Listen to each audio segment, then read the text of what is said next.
여러분, 이거 아세요? 마른 사람이 뱃살 나온 사람보다 당뇨로 더 빨리 죽습니다. 충격적이죠?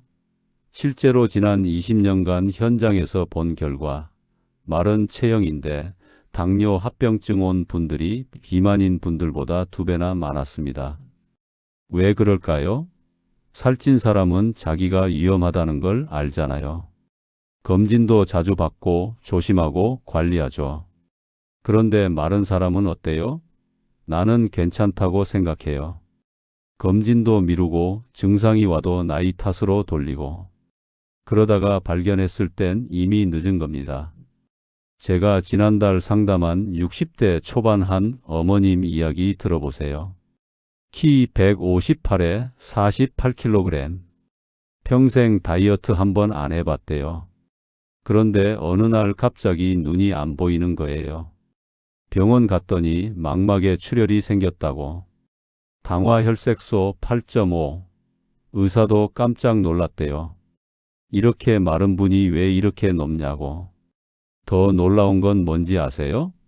이 어머님 혈당이 높은 줄 5년 전부터 알고 있었대요. 그런데 나는 말랐으니까 괜찮겠지 하고 넘겼다는 거예요. 그게 5년 만에 실명 직전까지 간 겁니다. 저는 28년 동안 중장년 식생활과 혈당 변화를 연구해온 생활대사 박사 이서준입니다. 특히 살이 적은데도 혈당이 높아지는 분들을 집중적으로 지켜봐 왔습니다. 그러면서 깨달은 게 있어요. 마른 체형 당뇨가 훨씬 더 위험하다는 것. 지금 이 순간에도 여러분 중에 이런 분 계실 수 있어요. 체중은 50kg대인데 공복 혈당 160, 당화혈색소 7 넘는 분. 본인은 억울하죠. 나는 늘 적게 먹고 꾸준히 운동했는데 왜? 이게 바로 마른 체형 당뇨의 무서운 함정입니다. 더 큰 문제는 뭔지 아세요? 약도 잘 안 듣습니다. 왜냐하면 비만형 당뇨는 인슐린이 있는데 안 듣는 거고 마른 체형 당뇨는 인슐린 자체가 안 나오는 거거든요. 췌장이 이미 지쳐버린 상태예요. 오늘 이 영상 끝까지 안 보시면 정말 후회하실 겁니다. 왜 마른데도 혈당이 오르는지, 왜 더 위험한지, 그리고 어떻게 바로잡을 수 있는지 제가 28년 현장에서 직접 본 진짜 이야기를 다 털어놓을 거예요. 특히 마지막에 말씀드릴 3번째 방법은 약보다 훨씬 강력합니다. 시간은 좀 걸리지만 제대로만 하면 당화혈색소 2 이상 떨어뜨릴 수 있어요. 실제로 여러분이 성공하신 방법입니다. 이 내용 처음 들으신 분 계신가요? 주변에 마른데 혈당 높은 분 계신가요? 댓글로 남겨주세요. 그 어머님이 제게 이렇게 물으셨어요. 박사님, 저 이제 죽는 건가요? 62세 정은주님입니다. 키 170에 몸무게 58kg. 저를 처음 만났을 때 표정이 아직도 생생해요. 창백한 얼굴에 눈물이 고여 있었죠. 손도 부들부들 떨리고 계셨어요. 정은주님은 3일 전 건강검진 결과를 받으셨대요. 공복 혈당 178, 당화혈색소 8.2. 의사 선생님이 당장 약을 먹어야 한다고 했대요. 그런데 정은주님은 도무지 납득이 안 되셨던 거예요. 왜냐고요? 정은주님은 평생 건강하게 사셨거든요. 술, 담배 한 번도 안 하시고 매일 아침 6시에 일어나서 30분씩 걸으셨어요. 밥도 항상 적게 드시고 단 것도 거의 안 드시고 주변 사람들이 다 부러워할 정도로 절제하며 사셨어요. 그런데 왜 나한테 당뇨가? 더 억울한 건 옆집 아저씨예요. 배가 이만큼 나오고 매일 소주 드시는 분인데 그분은 혈당이 정상이래요. 정은주님은 울면서 말씀하셨어요. 세상이 불공평하다고. 이 이야기를 끝까지 들어야 전체 흐름을 알 수 있습니다. 마른 체형의 당뇨는 우리가 생각하는 비만형 당뇨와 작동 원리부터 완전히 다릅니다. 우리 몸에 인슐린이 적게 만들어지는 기능형 저하 때문이죠. 그러니 아무리 살을 빼도 아무리 운동을 해도 혈당이 내려가지 않는 겁니다. 제가 수십 년간 지켜본 결과 이런 분들이 대부분 혈당을 너무 늦게 발견합니다. 그리고 뒤늦게 합병증으로 고생하시죠. 정은주 님도 사실 증상이 있었대요. 자꾸 목이 마르고 소변을 자주 보고 밤에 쥐가 나고. 그런데 다 나이 탓이라고 생각하셨대요. 더 무서운 건 이미 합병증이 시작됐다는 겁니다. 정밀검사 결과 눈 뒤쪽 망막에 작은 출혈이 발견됐어요. 조금만 더 늦었으면 실명할 뻔했죠. 정은주님은 그 말 듣고 그 자리에서 주저앉으셨대요. 하지만 여기서 포기하면 안 됩니다. 다행히 정은주님은 생활 습관을 완전히 바꾸셨어요. 제가 알려드린 방법대로 3개월 실천하셨죠. 그랬더니 당화 혈색소가 8.2에서 6.8로 떨어졌습니다. 6개월 후엔 6.2까지 떨어졌어요. 망막 출혈도 멈췄고요. 정은주님이 제게 이렇게 말씀하셨어요. 진작 알았더라면 5년을 허비하지 않았을 거라고. 그래서 저는 오늘 여러분께 이 이야기를 하는 겁니다. 여러분은 5년을 허비하지 마세요. 오늘 이 영상에서 말씀드릴 내용은 여러분의 혈당 관리 방식을 완전히 바꿀 수 있는 중요한 지혜입니다. 이 이야기를 끝까지 듣고 실천하셔야만 진정한 변화를 경험할 수 있습니다. 뒤에 나올 근육 관리 방법을 모르시면 지금까지의 노력이 전부 물거품이 될 수 있어요. 혹시 아직 구독과 좋아요를 누르지 않으셨다면 지금 바로 눌러주세요. 이 채널은 여러분의 건강한 노년을 응원합니다. 끝까지 보시면 왜 지금 당장 여러분의 작은 습관을 바꿔야 하는지 분명하게 깨닫게 되실 겁니다. 그럼 이제부터 마른데도 혈당이 오르는 진짜 이유를 하나씩 파헤쳐 보겠습니다. 첫 번째 이유부터 충격적입니다. 자, 이제부터가 진짜 중요합니다. 첫 번째 이유부터 충격적이에요. 우리 한국인은 태어날 때부터 이미 졌습니다. 무슨 말이냐고요? 한국인은 서양인보다 췌장의 인슐린 분비 세포가 약 30%나 적어요. 처음부터 불리한 게임을 하고 있는 겁니다. 2021년 국내 대학 연구팀이 충격적인 결과를 발표했어요. 한국인의 인슐린 생성 능력은 서양인의 70% 수준에 불과하다고. 같은 양을 먹어도 우리는 혈당을 처리하는 힘이 약한 거예요.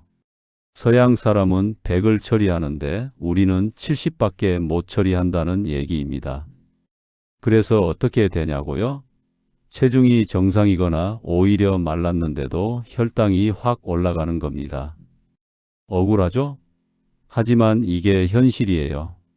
제가 상담한 59세 박은호님 기억나세요? BMI가 20.1로 마른 편이었는데 혈당 수치가 160을 넘겼어요. 박은호님은 평생 살찐 적이 없었대요. 주변 사람들이 부러워할 만큼 날씬하셨죠. 그런데 어느 날 갑자기 당뇨 진단. 박은호님이 저한테 화내듯이 물으셨어요. 박사님, 제가 뭘 잘못했나요? 저는 평생 조심하며 살았는데 왜 저한테 이런 일이 생기는 거예요? 그 표정이 너무 억울해 보여서 제 마음도 아팠습니다. 그래서 여러분께 당부드립니다. 마른 체형이라고 안심하지 마세요. 오히려 더 자주 검사 받으셔야 해요. 혈당 수치를 자주 측정하세요. 공복 혈당뿐 아니라 당화 혈색소도 정기적으로 확인하셔야 합니다. 마른 체형이라도 검진을 미루면 이미 합병증이 진행된 상태에서 발견될 수 있어요. 그땐 늦습니다. 여러분은 최근에 혈당 검사 받아보셨나요? 두 번째 이유, 이건 정말 많은 분들이 모르시는 겁니다. 근육이 없으면 혈당이 갈 곳이 없어요. 무슨 말이냐고요? 여러분, 밥 먹으면 탄수화물이 포도당으로 바뀌잖아요. 그 포도당이 어디로 가야 할까요? 바로 근육입니다. 근육은 우리 몸에서 포도당을 가장 많이 소비하는 기관이에요. 근육이 포도당 창고라고 생각하시면 돼요. 그런데 창고가 작으면 어떻게 될까요? 포도당이 넘쳐나죠. 그래서 혈액에 둥둥 떠다니는 겁니다. 그게 바로 고혈당이에요. 하버드 연구팀이 놀라운 결과를 발표했어요. 근육량이 10% 증가하면 당뇨 위험이 12% 줄어든다고. 반대로 말하면 근육이 10% 줄면 당뇨 위험이 12% 늘어난다는 거죠. 무섭지 않나요? 67세 장영호님 이야기를 들어보세요. 장영호님은 6개월간 근력 운동으로 근육 4kg을 늘리셨어요. 그랬더니 당화 혈색소가 7.8%에서 6.3%로 확 떨어졌습니다. 무려 1.5%나 떨어진 거예요. 장영호 님이 처음 오셨을 때는 의욕이 없으셨어요. 이 나이에 무슨 운동이냐, 약이나 먹으면 되지 않냐고 하셨죠. 그런데 제가 설득했습니다. 한 달만 해보시라고. 그랬더니 한 달 만에 몸이 달라지는 게 느껴지셨대요.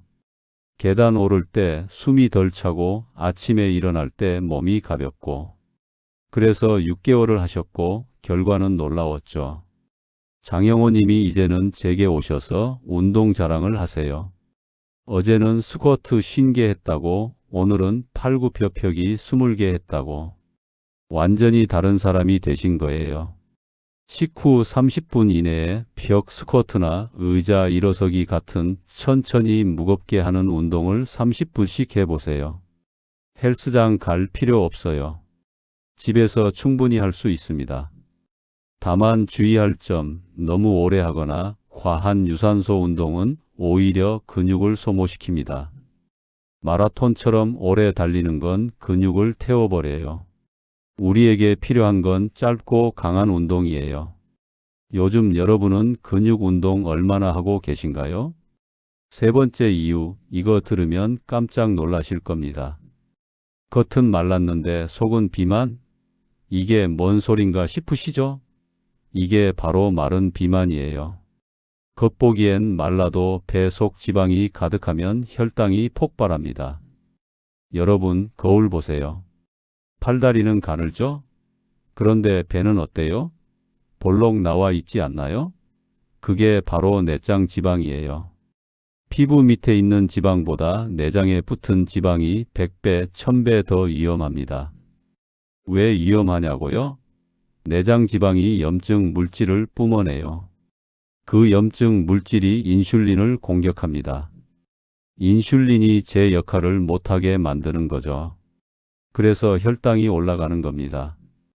대한당뇨학회 자료를 보면 허리둘레가 남성 90cm, 여성 85cm 이상이면 당뇨 위험이 1.7배 높대요. 체중계 숫자는 의미 없어요. 줄자가 진실을 말해줍니다. 66세 강태영님 기억하세요. 체중은 정상이었는데 허리둘레가 94cm였어요. 강태영님은 자기가 좀 배가 나왔을 뿐이라고 생각하셨어요. 그런데 CT 찍어보니 내장 지방이 가득이었어요. 간에도 지방이 끼고 췌장 주변에도 지방이 둘러싸고 있더래요. 강태영님이 저한테 물으셨어요.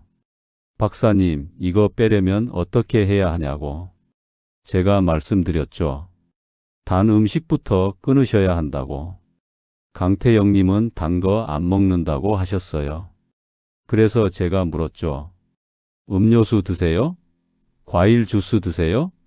빵 드세요? 그랬더니 다 드신다고 하시더라고요. 그게 다 당분이에요. 액상과당 덩어리죠.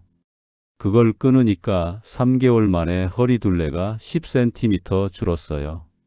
내장 지방이 빠진 거죠. 허리둘레를 자주 측정하고 단 음식과 가공식품 섭취를 줄이세요. 특히 액상과당이 들어간 음료수, 빵, 과자 절대 드시면 안 됩니다. 체중이 아닌 허리둘레가 더 정확한 위험 신호입니다. 여러분의 허리 둘레는 얼마인가요? 지금 당장 재보세요. 네 번째 이유는 많은 분들이 놓치는 부분입니다. 단백질이 부족하면 근육이 녹아내립니다. 문자 그대로 녹아내려요. 우리 몸은 단백질이 부족하면 근육을 분해해서 에너지로 씁니다. 자기 살을 먹는 거예요. 단백질은 근육의 재료이자 혈당 조절에 직접적인 영향을 줍니다. 연구에 따르면 체중 1kg당 단백질 1.2g에서 1.5g를 섭취해야 혈당 안정 효과가 나타난다고 해요. 60kg이면 하루에 72g에서 90g 정도 먹어야 한다는 거죠. 계란으로 치면 10개, 닭가슴살로 치면 400g입니다. 많죠? 그래서 나눠 먹어야 해요. 그런데 많은 시니어분들이 단백질을 거의 안 드세요. 왜냐고요? 이가 불편하니까 고기 씹기 힘들고 소화가 안 된다고 생각하시고, 그래서 밥이랑 국물만 드시는 거예요. 그러면 근육이 빠질 수밖에 없습니다. 64세 홍미선님 사례를 들어보세요. 홍미선님은 아침에 죽만 드셨대요. 담백하고 소화 잘 된다고. 그런데 검사해 보니 근육량이 심각하게 낮았어요. 그래서 제가 아침마다 계란 2개랑 두부 반 모를 추가하라고 했죠. 홍미선님은 처음엔 힘들어 하셨어요. 배가 부르다고 소화가 안 된다고. 그런데 2주 지나니까 익숙해지셨대요. 한 달 지나니까 오히려 배가 든든하고 좋으시대요. 3개월 후 검사했더니 공복 혈당이 142에서 108로 떨어졌습니다. 무려 34나 떨어진 거예요. 단백질은 아침, 점심, 저녁에 고르게 나누어 드세요. 한 끼에 몰아서 먹으면 안 돼요. 한 끼에 30g 이상 먹으면 흡수되지 않고 지방으로 전환됩니다. 우리 몸은 한 번에 그렇게 많이 못 받아들여요. 조금씩 자주 먹는 게 좋아요. 간식으로 삶은 계란 하나, 우유 한 잔, 두유 한 팩 이런 식으로요. 오늘 단백질은 충분히 드셨나요? 지금 생각해 보세요. 5번째 이유, 이건 정말 심각합니다. 잠을 못 자면 혈당이 폭발합니다. 스트레스 받으면 혈당이 치솟아요. 왜냐고요? 코르티솔, 아드레날린 같은 스트레스 호르몬이 혈당을 확 올리거든요. 우리 몸은 스트레스를 받으면 위험 상황이라고 판단해요. 호랑이한테 쫓기는 상황이라고 생각하는 거죠. 그래서 에너지를 확보하려고 혈당을 올립니다. 도망가려면 힘이 필요하니까요. 문제는 지금 우리는 호랑이한테 안 쫓기잖아요. 그냥 스트레스만 받는 거예요. 자식 걱정, 경제 걱정, 건강 걱정. 그런데 우리 몸은 그게 호랑이인 줄 알고 혈당을 올리는 겁니다. 연구 결과를 보면 충격적이에요. 수면이 6시간 미만인 사람은 7시간에서 8시간 자는 사람보다 당뇨 위험이 2.3배 높았어요. 2.3배요. 잠만 잘 자도 당뇨 위험을 절반으로 줄일 수 있다는 얘기입니다. 68세 안재훈님은 불면증으로 정말 고생하셨어요. 밤 11시에 누워도 새벽 2시까지 잠이 안 와요. 겨우 잠들면 새벽 4시에 깨요. 다시 자려고 해도 안 돼요. 그러다 보니 낮에는 졸리고 피곤하고. 안재훈님의 당화혈색소는 8.0%였어요. 상당히 높은 수치죠. 그래서 제가 먼저 수면 문제를 해결하자고 했습니다. 약도 중요하지만 잠이 더 중요하다고. 수면제 먹는 게 싫다고 하셔서 자연요법으로 시작했어요. 매일 같은 시간에 자고 일어나기, 낮잠 안 자기, 저녁에 가벼운 운동하기, 자기 전 스마트폰 안 보기. 이렇게 3개월 했더니 잠이 오기 시작했대요. 6개월 후 검사했더니 당화혈색소가 6.8%로 떨어졌습니다. 잠만 제대로 잤는데 1.2%나 떨어진 거예요. 안재훈님은 이제 약도 줄였어요. 잠이 약보다 효과가 좋았던 겁니다. 밤 11시 전후로 자고 아침에 일정 시간에 일어나세요. 주말에도 똑같이요. 우리 몸은 규칙을 좋아해요. 복식 호흡으로 긴장을 풀어주세요. 잠들기 전 스마트폰과 카페인은 절대 피해야 합니다. 요즘 숙면하고 계신가요? 이렇게 5가지만 알아도 왜 마른데 혈당이 높아지는지 완전히 이해되실 겁니다. 체중이 문제가 아니에요. 근육, 내장 지방, 단백질, 수면 이런 것들이 진짜 문제였던 거예요. 원인을 알았으니 이제 해결책을 찾아야겠죠? 그럼 이제는 어떻게 회복할 수 있는지를 실천 중심으로 정리해 보겠습니다. 다음 장에서 말씀드릴 내용이 진짜 핵심입니다. 자, 이제부터가 진짜 중요합니다. 원인을 알았으니 해결해야죠. 첫 번째 실천법부터 들어보세요. 식사 순서만 바꿔도 혈당이 30% 낮아집니다. 거짓말 같죠? 그런데 진짜예요. 같은 음식을 먹는데 순서만 바꾸면 혈당이 확 달라져요. 어떻게 하냐고요? 채소, 단백질, 탄수화물 순서로 먹으면 됩니다. 먼저 상추나 배추 같은 채소를 드세요.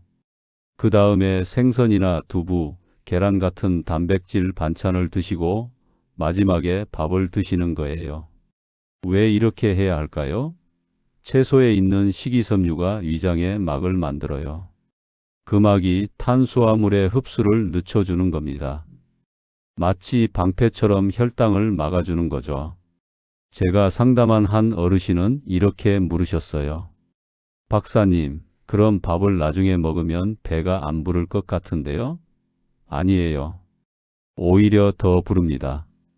왜냐하면 채소랑 단백질을 먼저 먹으니까 포만감이 빨리 와요. 그래서 밥을 적게 먹게 돼요. 매 끼니 첫 숟갈은 채소로 시작하세요. 김치도 좋아요. 무생채도 좋고요. 먼저 드세요. 여러분은 어떤 순서로 식사하시나요? 오늘부터 바꿔보세요. 주의할 점, 식사량을 급격히 줄이지 마세요. 순서만 바꾸면 돼요. 양은 그대로 드셔도 괜찮습니다. 오히려 천천히 먹게 되니까 소화도 잘 되고 혈당도 안정됩니다. 서서히 바꿔나가세요. 두 번째 실천법, 이거 정말 효과 좋습니다. 식후 30분 운동하면 혈당이 뚝 떨어집니다. 식전보다 식후가 3배 효과적이에요. 왜냐고요? 밥 먹고 나면 혈당이 올라가잖아요. 그때 바로 움직이면 근육이 포도당을 바로 써버려요. 저녁 먹고 30분 후 계단 오르기나 의자, 스쿼트 10분만 해보세요. 10분도 힘들면 5분부터 시작하셔도 돼요. 중요한 건 매일 하는 거예요. 하루 한 번이라도 꾸준히 하는 게 일주일에 한 번 1시간 하는 것보다 100배 낫습니다. 한 어르신이 제게 이렇게 물으셨어요. 박사님, 저는 무릎이 안 좋은데 어떻게 운동하나요? 괜찮아요. 의자에 앉았다 일어서기만 해도 충분합니다. 벽에 기대서 스쿼트 해도 되고요. 팔 운동도 좋아요. 다만 너무 격하게 하면 오히려 저혈당이 올 수 있어요. 땀이 뻘뻘 나고 숨이 헐떡거릴 정도로 하면 안 됩니다. 가볍게 숨이 차는 정도면 적당해요. 대화할 수 있을 정도의 강도가 딱 좋습니다. 오늘 저녁 운동 계획 있으신가요? 세 번째 실천법은 돈 한 푼 안 들고 어디서든 할 수 있습니다. 하루 3번 복식 호흡하면 스트레스 호르몬이 확 줄어요. 코르티솔이 줄면 혈당이 내려갑니다. 간단하죠? 어떻게 하냐고요? 코로 4초 들이마시고 7초 참았다가 8초 내쉬는 겁니다. 이게 4-7-8 호흡법이에요. 아침에 일어나서 한 번, 점심 먹고 한 번, 자기 전에 한 번. 각각 5분씩만 해도 충분합니다. 처음엔 어려울 수 있어요. 7초 참는 게 힘들 수 있죠. 그럼 3초, 5초, 6초로 시작하세요. 익숙해지면 점점 늘리시면 됩니다. 중요한 건 깊게 숨 쉬는 거예요. 한 어르신이 이렇게 말씀하셨어요. 박사님, 이거 하니까 잠도 잘 오고 마음도 편해졌어요. 맞아요. 복식 호흡은 잠도 잘 오게 하고 스트레스도 줄이고 혈당도 낮춰요. 일석삼조죠. 지금 한번 해보실래요? 네 번째는 많은 분들이 어려워하는 부분입니다. 단백질을 골고루 나눠 먹어야 합니다. 아침, 점심, 저녁에 균등하게요. 왜냐고요? 우리 몸은 한 번에 많이 못 받아들여요. 한 끼에 몰아서 먹으면 흡수 안 되고 지방이 됩니다. 어떻게 먹으면 되냐고요? 아침에 계란 2개, 점심에 닭가슴살이나 생선 백지, 저녁에 두부 밥 이런 식으로 구성하세요. 몇 끼 손바닥 크기만큼 단백질을 드시면 됩니다. 고기가 부담스러우면 두부, 콩, 계란으로 드셔도 좋아요. 우유나 두유도 괜찮고요. 식물성이든 동물성이든 단백질이면 다 괜찮습니다. 다양하게 섞어서 드시는 게 더 좋고요. 한 어르신이 이렇게 물으셨어요. 박사님, 저는 이가 불편해서 고기를 못 씹는데요. 그럼 갈아서 드세요. 계란찜도 좋고 두부도 좋고 생선도 부드러운 거 드시면 됩니다. 방법은 얼마든지 있어요. 하루 단백질 섭취량 체크해 보셨나요? 5번째는 너무 간단해서 놓치기 쉽습니다. 물을 충분히 마시세요. 물은 혈액을 묽게 만들어 혈당 농도를 낮추는 데 도움이 됩니다. 혈액이 진하면 혈당 수치도 높게 나와요. 물을 충분히 마시면 혈액이 묽어지고 순환도 잘 됩니다. 하루 1.5리터에서 2리터를 6회에서 8회 나누어 드세요. 한 번에 많이 마시지 말고 자주 나누어 마시는 게 좋아요. 아침에 일어나서 한 잔, 식사 전후로 한 잔씩, 운동 전후로 한 잔씩 이렇게요. 한 어르신이 이렇게 말씀하셨어요. 박사님, 저는 물 마시면 자꾸 화장실 가게 돼서 불편한데요. 그게 좋은 거예요. 노폐물이 빠져나가는 거거든요. 처음엔 불편해도 익숙해지면 괜찮아집니다. 주의할 점, 식사 중에 물을 너무 많이 마시면 소화액이 희석돼서 소화가 안 될 수 있어요. 식사 30분 전이나 1시간 후에 마시는 게 좋습니다. 오늘 물 얼마나 마셨나요? 6번째, 이거 실천하면 혈당이 정말 안정됩니다. 잡곡밥 드세요. 백미보다 현미나 잡곡이 혈당을 천천히 올려요. 식이섬유가 많아서 소화가 천천히 되거든요. 현미, 귀리, 보리, 콩 이런 걸 섞어서 드세요. 처음부터 전부 잡곡으로 하면 소화가 안 될 수 있어요. 백미 70%, 잡곡 30%로 시작하세요. 익숙해지면 점점 잡곡 비율을 늘리시면 됩니다. 잡곡은 오래 씹어야 소화가 잘 돼요. 천천히 꼭꼭 씹어서 드세요. 한 어르신이 이렇게 물으셨어요. 박사님, 잡곡밥은 맛이 없던데요? 익숙해지면 오히려 더 고소하고 맛있어요. 2주만 드셔보세요. 그러면 백미밥이 심심하게 느껴지실 거예요. 7번째는 간식 조절입니다. 식사 사이에 배고프면 견과류나 방울토마토를 드세요. 과자, 빵, 떡 이런 건 절대 피하세요.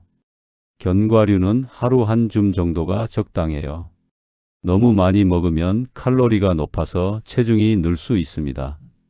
방울토마토는 10개 정도, 오이는 1개 정도 드시면 좋아요. 당근도 괜찮고요. 채소 위주로 간식을 구성하시면 혈당도 안정되고 영양도 챙길 수 있습니다. 한 어르신이 이렇게 말씀하셨어요. 박사님, 저는 빵이랑 과자가 너무 당기는데요. 그럼 과일 드세요. 사과 반 개, 귤 1개 이런 식으로요. 과일도 당분이 있긴 하지만 과자보다는 훨씬 낫습니다.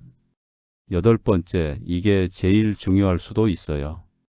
규칙적으로 사세요. 매일 같은 시간에 자고, 같은 시간에 일어나고, 같은 시간에 식사하세요. 우리 몸은 리듬을 좋아해요. 규칙적이면 호르몬이 안정되고 혈당도 안정됩니다. 특히 아침 식사가 중요해요. 아침을 거르면 점심에 과식하게 되고 혈당이 급격히 올라가요. 아침은 꼭 드세요. 간단하게라도 먹는 게 훨씬 좋습니다. 한 어르신이 이렇게 물으셨어요. 박사님, 저는 아침에 입맛이 없는데요. 그럼 우유 한 잔이라도 드세요. 바나나 한 개라도 좋고요. 아무것도 안 먹는 것보다는 조금이라도 먹는 게 훨씬 좋습니다. 이렇게 생활 속 8가지만 바꿔도 혈당 곡선이 눈에 띄게 달라집니다. 다 한꺼번에 하려고 하지 마세요. 하나씩 천천히 습관으로 만들어 가시면 됩니다. 오늘부터 하나만 시작해 보세요. 뭐가 제일 쉬울 것 같나요? 식사 순서 바꾸기, 물 마시기, 식후 운동? 본인한테 제일 쉬운 것부터 시작하세요. 그게 성공의 비결입니다. 이제 마지막으로 오늘 이야기를 정리하고 다음 영상 예고로 이어가겠습니다. 마지막 장이 가장 중요하니까 끝까지 들어주세요. 여러분, 오늘 정말 중요한 이야기 많이 했습니다. 이제 정리해 볼게요. 마른 체형이라고 절대 안심하면 안 됩니다. 한국인의 3명 중 1명은 체중이 정상인데도 혈당이 높아요. 왜냐고요? 우리는 선천적으로 인슐린 분비력이 약하기 때문이죠. 근육이 적고 내장 지방이 많고 단백질이 부족하고 스트레스가 많고 잠을 못 자면 마른 사람도 당뇨가 생깁니다. 아니, 오히려 마른 사람이 더 위험할 수도 있어요. 왜냐고요? 비만형보다 더 늦게 발견되고 합병증이 더 빠르게 오며 관리가 더 어렵기 때문입니다. 겉으로 안 드러나니까요. 본인도 가족도 모르는 사이에 혈당이 올라가는 겁니다. 그래서 더 무서운 거예요. 제가 오늘 말씀드린 정은주님 기억나시죠? 키 170에 58kg, 누가 봐도 건강해 보이는 체형이었어요. 그런데 당화혈색소 8.2에 망막 출혈까지 5년을 방치한 결과였습니다. 하지만 희망은 있습니다. 올바른 방법을 알면 반드시 개선돼요. 정은주님도 3개월 만에 당화혈색소가 6.8로 떨어졌잖아요. 장영호님도 6개월 만에 7.8에서 6.3으로 떨어졌고요. 어떻게 했냐고요? 근육을 늘리고 단백질을 균형 있게 섭취하고 식사 순서를 바꾸고 식후에 운동하고 숙면과 호흡으로 스트레스를 다스렸습니다. 그게 다예요. 특별한 비법이 아니에요. 잘못된 상식은 나는 말랐으니까 괜찮겠지였습니다. 그런데 올바른 관리법은 뭐예요? 근육을 지키는 것이 곧 혈당을 지키는 것입니다. 체중계 숫자가 아니라 근육량이 중요해요. 허리 둘레가 중요하고요. 오늘부터 당장 할 수 있는 단 하나의 행동, 뭘까요? 저녁 식후 30분 운동입니다. 내일로 미루지 마세요. 오늘 시작하세요. 지금 당장이요. 왜냐고요? 내일부터 하겠다고 하면 계속 미루게 됩니다. 저도 수백 명을 상담하면서 봤어요. 오늘 시작하는 사람만 성공해요. 내일부터 하겠다는 사람은 절대 안 해요. 오늘 저녁 밥 먹고 나서 바로 해보세요. 10분만이라도 좋아요. 5분이라도 괜찮아요. 중요한 건 시작하는 거예요. 한번 시작하면 계속하게 돼요. 몸이 달라지는 게 느껴지니까요. 다음 영상에서는 뭘 다룰까요? 당뇨가 있는 분들이 절대 먹으면 안 되는 음식 3가지를 알려드리겠습니다. 특히 3번째 음식, 이거 정말 충격적이에요. 많은 분들이 건강식이라고 믿고 먹는 거예요. 몸에 좋다고 매일 드시는 분들도 있어요. 그런데 이게 혈당을 확 올립니다. 당화혈색소를 1% 이상 올릴 수 있는 무서운 음식이에요. 뭔지 궁금하시죠? 다음 영상에서 공개하겠습니다. 꼭 보셔야 해요. 여러분이 지금 먹고 있을 수도 있거든요. 특히 아침에 건강 챙긴다고 드시는 분들 많은데 그게 오히려 독이 될 수 있습니다. 여러분은 마른데 혈당이 높아 고민되신 적 있나요? 주변에 이런 분 계신가요? 댓글로 꼭 남겨주세요. 여러분의 이야기를 듣고 싶습니다. 그리고 오늘 영상이 도움이 되셨다면 구독과 좋아요 꼭 눌러주세요. 오늘부터 시작하세요. 내일이 아니라 오늘이요. 지금 이 순간부터 여러분의 혈당은 달라질 수 있습니다. 저는 여러분을 응원합니다. 감사합니다.